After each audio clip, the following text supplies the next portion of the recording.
Day after day, unarmed Syrian protesters have come out to face machine guns, snipers and armoured vehicles. The cost so far is 4,000 dead. But in his ABC interview, President Assad denied killing his own citizens. We don't kill our people. Nobody kill, no government in the world kill its people unless it's led by a crazy person. For me as president, I became president because of the public support. It's impossible for anyone in this state to give order to kill me. We saw a different picture in a week of travelling inside Syria.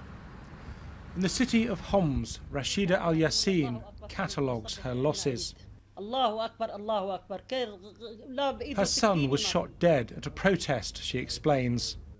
Then her grandson was killed by a sniper while out getting bread.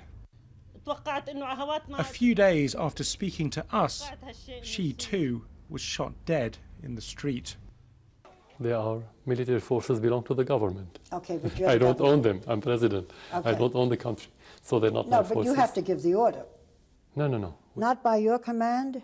No. The crackdown was without your permission? No, there's a difference between having policy to crack down and between having some mistakes committed by some officials. There's a big difference.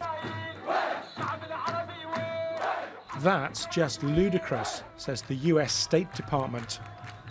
The demonstrators would no doubt agree. After 10 months of this, there is an absolute determination not to give up.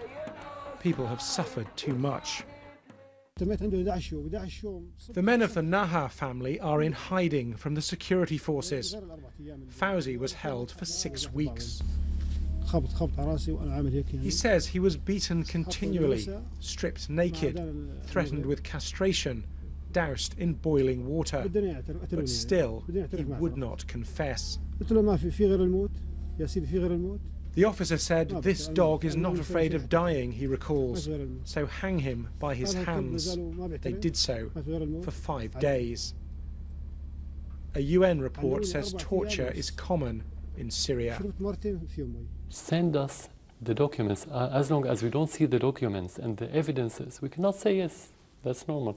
We cannot say just because the United Nations. Who said that the United Nations is a credible institution?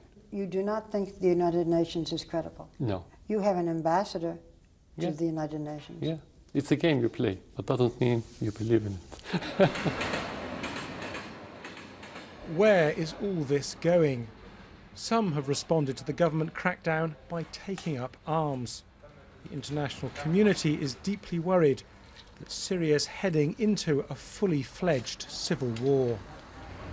President Assad's interview paints a picture of Syria which is completely at odds with what's being experienced by the demonstrators, who are still being shot down in the streets almost every single day. At the beginning, their demand was simply for reform. Now, after months of unfulfilled promises, they want President Assad to go. Paul Wood, BBC News, Beirut.